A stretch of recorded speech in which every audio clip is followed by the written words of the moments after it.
सभी किसान भाई बहनों को नमस्कार। कृषि दर्शन कार्यक्रम में आप सभी किसान भाई बहनों का स्वागत है। किसान भाई बहनों, हमारा देश लगातार तरक्की कर रहा है और आप लोगों की समझबूझ और मेहनत की बदौलत कृषि के क्षेत्र में भी लगातार नए नए पायदान चढ़ रहा है। पानी हमारे लिए बहुत ही ज़रूरी है और अभी हाल ही में प्रधानमंत्री ने भी जल संरक्षण को लेकर चिंता जताई थी। इसलिए ज़रूरी है जो गांव के तालाब और पोखर हैं उन्हें सुरक्षित रखा जाए ताकि जल का संचयन किया जा सके। आज के कार्यक्रम में हमारा जो मुख्य विषय होगा वो गोवंश संरक्षण से संबंधित होगा।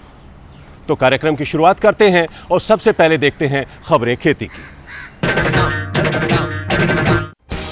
फसलों को रोगों से बचाने को गांव में खुलेंगे फार्म क्लिनिक। केवीके बारामूला से किसानों को मिल रही खेतीबाड़ी में मदद। बारिश से बढ़ेगी आम के स्वाद की मिठास और राज्य सरकारों से दालों पर वैट मंडी कर नहीं लगाने का आग्रह।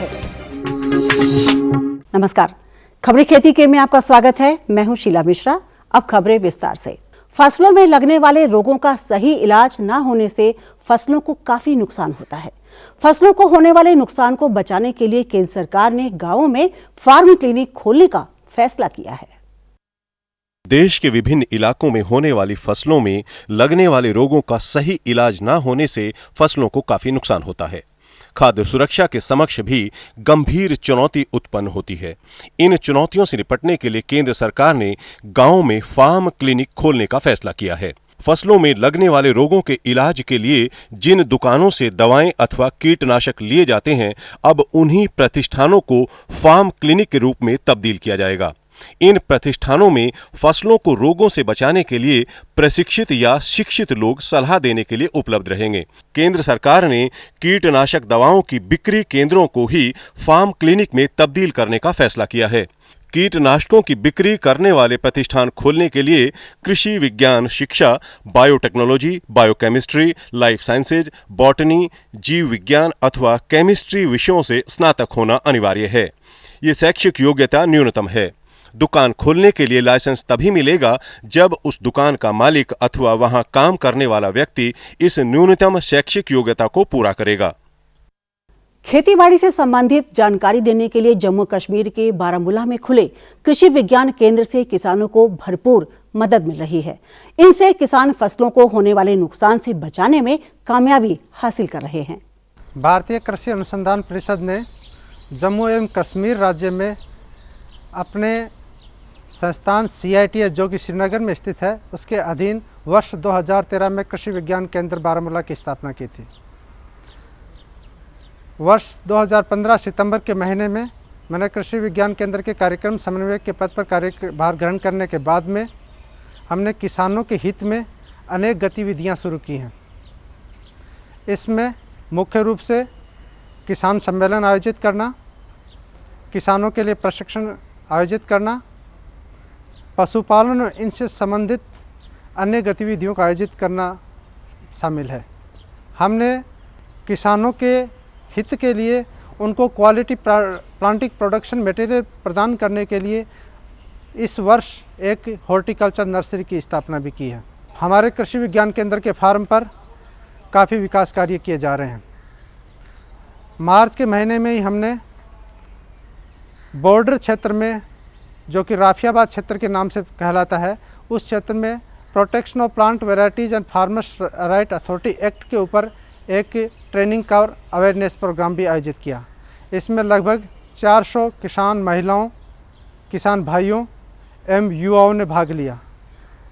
इस कार्यक्रम के फलस्वरूप हमें उस क्षेत्र में किसानों की समस्याओं को जानने में अवसर मिला तथा क्योंकि वो एक ट्राइबल क्षेत्र है तो वहाँ की जो पौधे और फसलें मुख्य रूप से उगाई जा रही हैं और जो परंपरागत तरीके से पीढ़ी दर पीढ़ी हस्तांतरित होती आ रही हैं, उनके बारे में जानने का मौका मिला और किसान भाई भी हमारे कृषि विज्ञान केंद्र के विभिन्न कार्यक्रमों से लाभान्वित हो रहे हैं और वे उस क्षेत्र की कृषि को आगे बढ़ाने में सहयोग कर रहे हैं।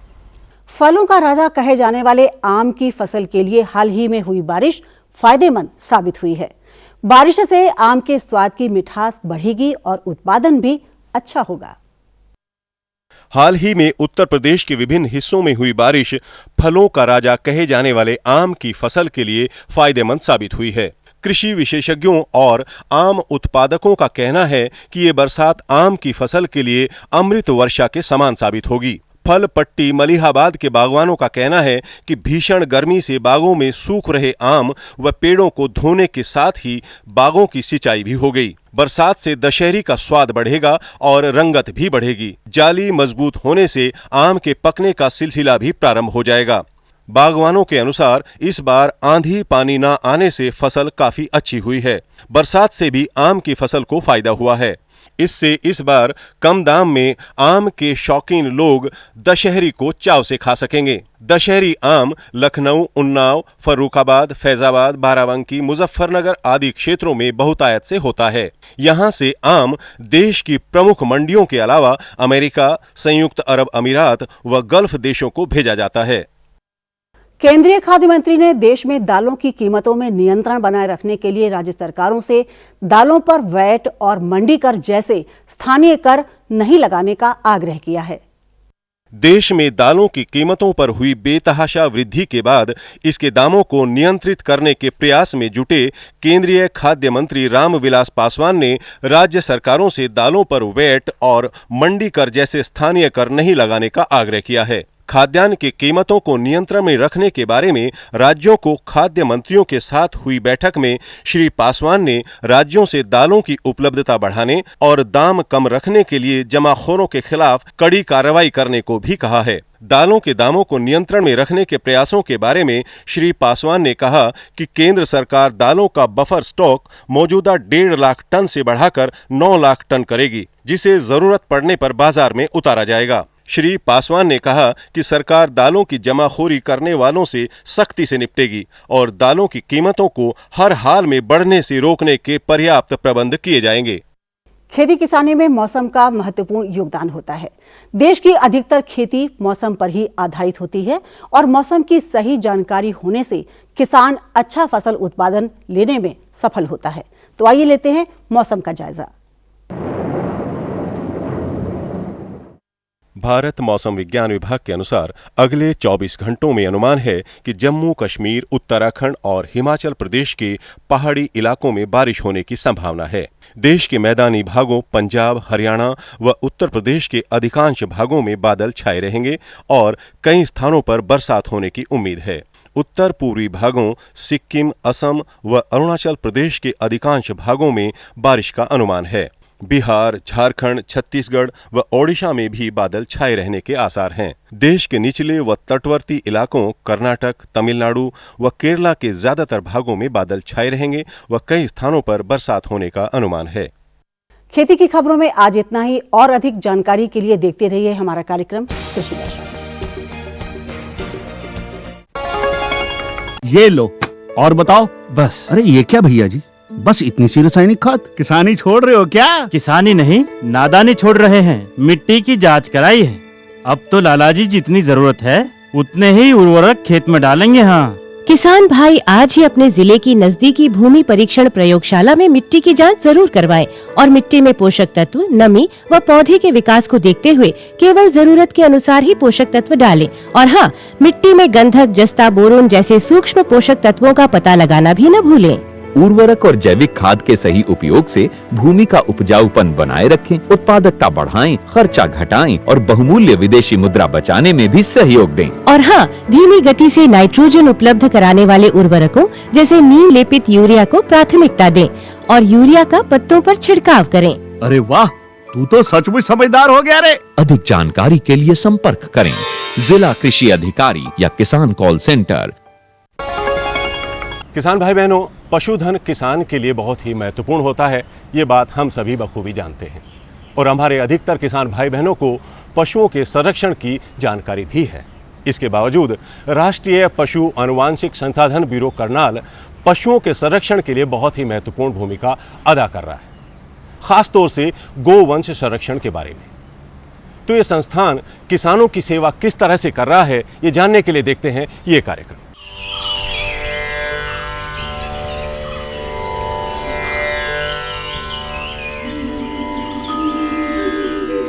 येत प्रकृति ही जीविता भवेत तहि पशूनां संरक्षण संवर्धनम च अतीव अनिवार्यः अन्यथा यदि प्रकृति मानवस्य नशो भवेताय। अर्थात यदि प्रकृति को जीवित रखना है तो पशुओं का संरक्षण व संवर्धन अनिवार्य है, अन्यथा न प्रकृति रहेगी और न ही मानव। हमारे देश में पालतू पशुओं की मुख्यतः सभी प्रजातियां हैं, जैसे कि गाय, भैंस, भेड़, बकरी, ऊंट, घोड़े, याक और मिथुन आदि। हमारे देश में विभिन्न प्रजातियों में एक और प्रजाति की विभिन्न जातियों में विभिन्नता है, जो कि सुधार कार्यक्रम में उपयोगी है। पालतू पशुओं की लगभग 140 जातियां उपलब्ध हैं, जैसे कि गाय की 30 जातियां, भैंस की 10, भेड़ की 42, बकरी की 20, मुर्गियों की 18, ऊंट की 8, घोड़े की 6 जातियां उपलब्ध हैं।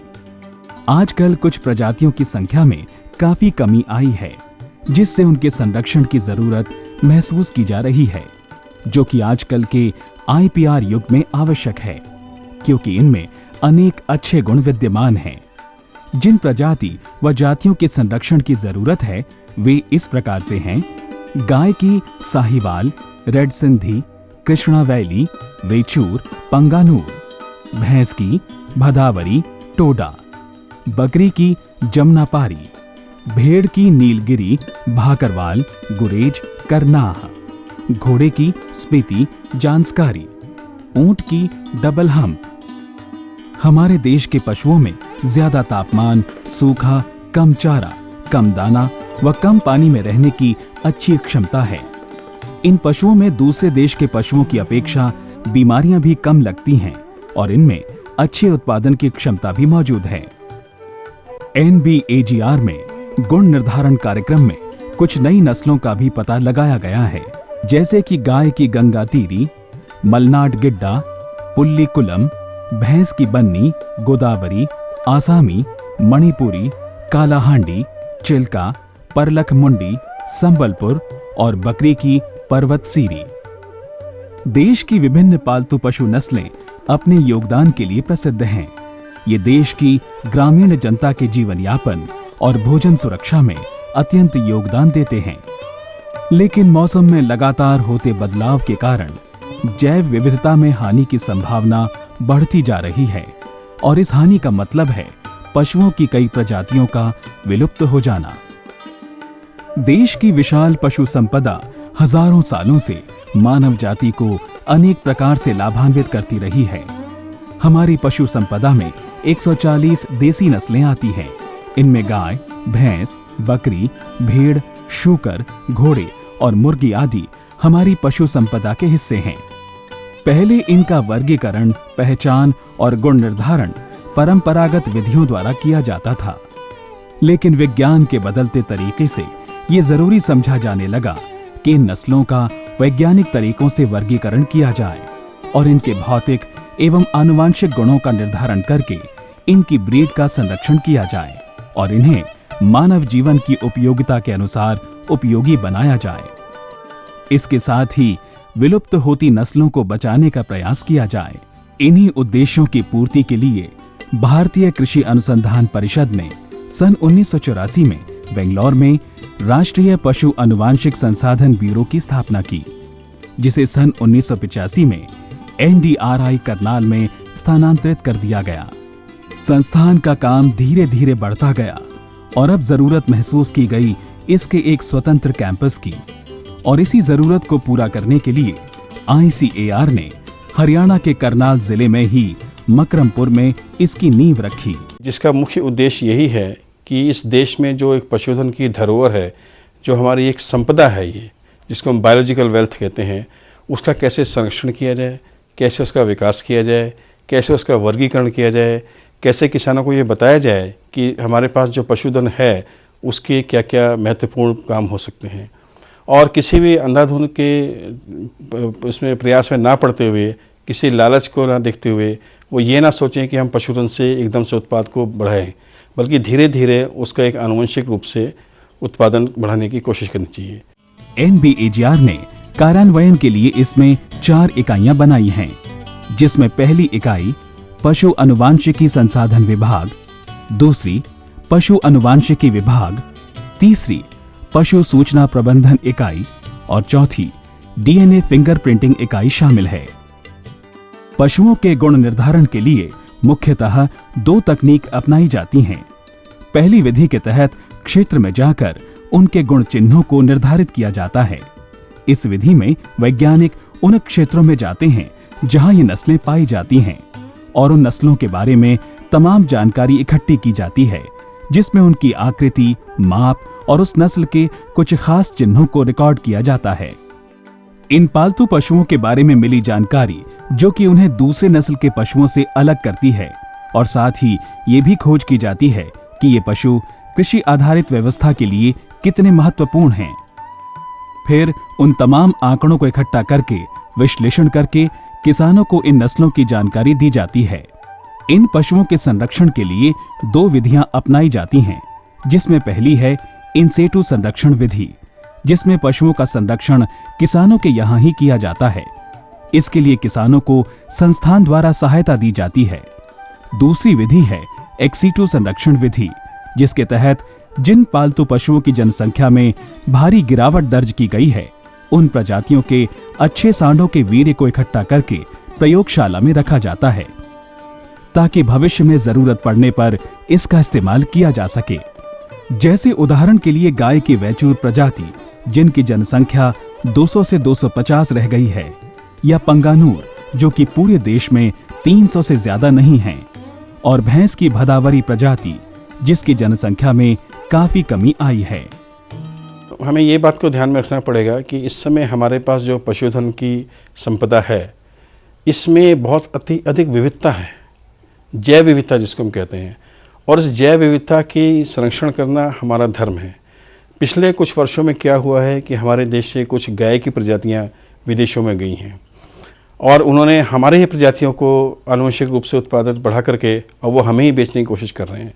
मैं आपको उदाहरण दे सकता हूँ कि गुजरात में गाय की प्रजाति है गीर, ओंगोल, ऐसे कई प्रजातियां हैं, ऐसी कई नस्लें हैं जो इस देश से संख्या कम होती जा रही है, और Latin America, Brazil, Australia, New Zealand, Africa, Sri Lanka आदि देशों के अंदर वो लोग ले गए हैं। हम इसको बायोपायरेसी कहते हैं। उसका कारण ये है कि हम इस समय उनसे लड़ नहीं सकते हैं कि ये प्रजाति हमारे देश की थी, क्योंकि आज तक हमें ये पता ही नहीं था कि ये प्रजाति क्या है, इसके गुण क्या हैं। इससे किसानों को अत्यधिक नुकसान हुआ है। तो हम जो ये वर्गीकरण करते हैं, जो क्लासिफिकेशन करते हैं, हम उनके जो गुणों को मापते हैं, चाहे वो उत्पादन हो, चाहे उनकी बाहरी रूपरेखा हो, चाहे उनका रंग हो, चाहे उनका बाल का रंग हो, चाहे सींग का रंग हो, चाहे ऊंचाई हो, कद भी हो, यह हमें एक अंतर्राष्ट्रीय स्तर पर हमें एक ऐसा कि हमें प्लेटफॉर्म देता है कि जहाँ हम कह सकें कि यस, हमारे किसानों ने इस प्रजाति को, इस नस्ल को सदियों से बचा के रखा है, इसको पाला है, और ये हमारी ही धरोहर है। ये जीन बैंक है। यहाँ भारतीय पशुओं की नस्लों और लुप्त होती प्रजातियों के लगभग 50,000 सीमेंट स्ट्रिप को लिक्विड नाइट्रोजन में प्रिजर्व करके रखा है। समय समय पर यहाँ के वैज्ञानिक यहाँ रखे वीर्य की जांच करते हैं कि कहीं इसमें शुक्राणुओं की संख्या कम तो नहीं हो रही है। संस्थान में एक केंद्रीय उपकरण सुविधा कक्ष है, जिसमें हर तरह के उपकरण रखे हुए हैं, ताकि कभी भी जरूरत के वक्त यहाँ पर काम हो सके और किसी लैब में कोई काम ना रुके। कोर लैब में पशुओं के रक्त के नमूने को कई परीक्षणों से गुजारा जाता है और फिर बड़ी सावधानी पूर्वक इस मशीन द्वारा उसका डीएनए फिंगरप्रिंट तैयार किया जाता है। हमारे इस समय देश में 144 नस्लें हैं जिसका हमने वर्गीकरण किया है। इसमें गाय की 37 नस्लें हैं, या गाय की 37 ब्रीड कह सकते हैं, भैंस की 13 नस्लें हैं, भेड़ों की 39 नस्लें हैं, जो बकरियां हैं उनकी 23 नस्लें हैं, जो घोड़े हैं उनकी 6 नस्लें हैं, ऊँटों की 8 नस्लें हैं, जो मुर्गियां हैं उनकी 15 नस्लें हैं, सूअर की 2 नस्ल है, और यहाँ तक कि जो गधा है उसकी भी हमने एक प्रजाति का वर्गीकरण किया है। तो इससे हमने 144 अलग अलग हमने प्रजातियाँ देश के अंदर बताई हैं कि ये हमारे पास हैं। तो किसानों के लिए सीधे फ़ायदे के लिए हमारे पास एक जीन बैंक नाम की चीज़ है, जहाँ पर हम उच्च कोटि का, उत्तम कोटि का वीर्य रखते हैं, और जो किसान लोग एक कृत्रिम गर्भाधान में विश्वास करते हैं और करना भी चाहिए, और मान लीजिए उनके पास उनको किसी और माध्यम से वो वीर्य नहीं मिल रहा है, तो हमारे जीन बैंक में आकर के वो संपर्क कर सकते हैं और हम उनको अच्छी गुण का, अच्छी क्वालिटी का वीर्य उत्पादन कराएंगे ताकि उससे वो लाभ ले सकें। ये है गाय की साहिवाल नस्ल जो 12 से 14 किलोग्राम तक दूध देती है।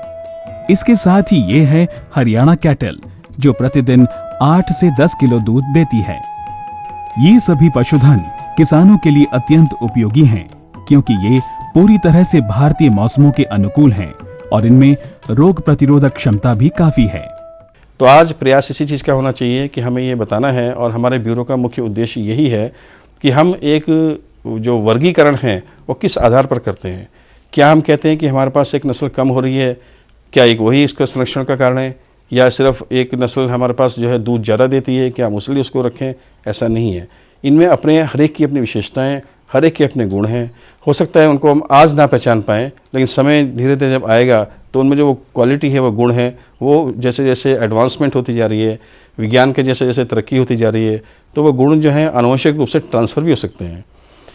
जैसे आपने कहा कि हमारे देश के जो गौ नस्ल है उसमें गुण हैं कि वो गर्मी के मौसम में भी अच्छा दूध देती हैं। वो जो हमारे जो इस ट्रॉपिकल एनवायरनमेंट में जो डिजीज आती हैं, बीमारियाँ आती हैं, उनसे लड़ने की क्षमता है। थोड़ा चारा अगर उनका घटिया है तो भी वो अच्छा उसको फीड कन्वर्शन कर लेती है, दूध देती है। तो ये सारे उनके गुण हैं, और आगे आने वाले समय में ऐसी तकनीक आएगी कि ये गुण भी उनको हम जेनेटिकली रूप से दूसरी नस्लों में भी ट्रांसफ़र कर सकते हैं। तो हो सकता है कि एक दिन ऐसा आए कि इस नस्ल का हम दूध उत्पादन की क्षमता लें, दूसरे नस्ल की हम बीमारी से लड़ने की क्षमता लें, तीसरी नस्ल से हम फीड कन्वर्शन की क्षमता लें। इन सबको मिला करके एक नई नस्ल भी तैयार हो सकती है। जिस उद्देश्य को लेकर NBAGR का आविर्भाव हुआ था उसे पूरा करते हुए संस्थान, यहाँ के वैज्ञानिक और कर्मचारी पूरी तन्मयता से देश सेवा में अग्रसर हैं।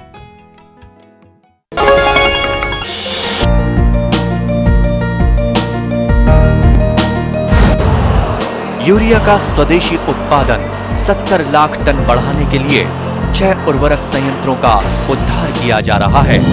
FCIL के गोरखपुर, सिंदरी, तलचर और रामागुंडम संयंत्र, HFCL की बरौनी इकाई और BVFCL की नामरू फोर्थ। सोने पर सुहागा ये है कि देश में अब बनेगा सिर्फ नीम लेपित यूरिया, क्योंकि इससे होगा किसानों का फायदा ही फायदा। अनाज का उत्पादन 10% तक बढ़ेगा। बढ़ेगी 10 से 15% नाइट्रोजन क्षमता।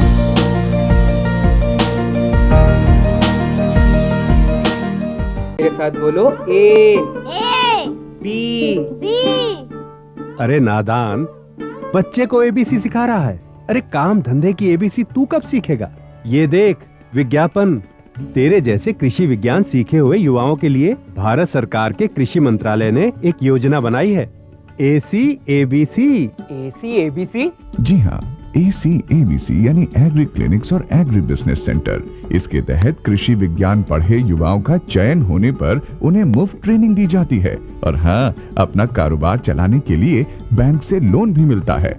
इसके साथ ही अगर युवा अपने इलाके के किसानों की खुशहाली के लिए उन्हें खेती बाड़ी व अपने कारोबार से जुड़ी लाभदायक जानकारी देते रहेंगे तो उन्हें लोन पर 36 से 44% तक की सब्सिडी भी मिलेगी।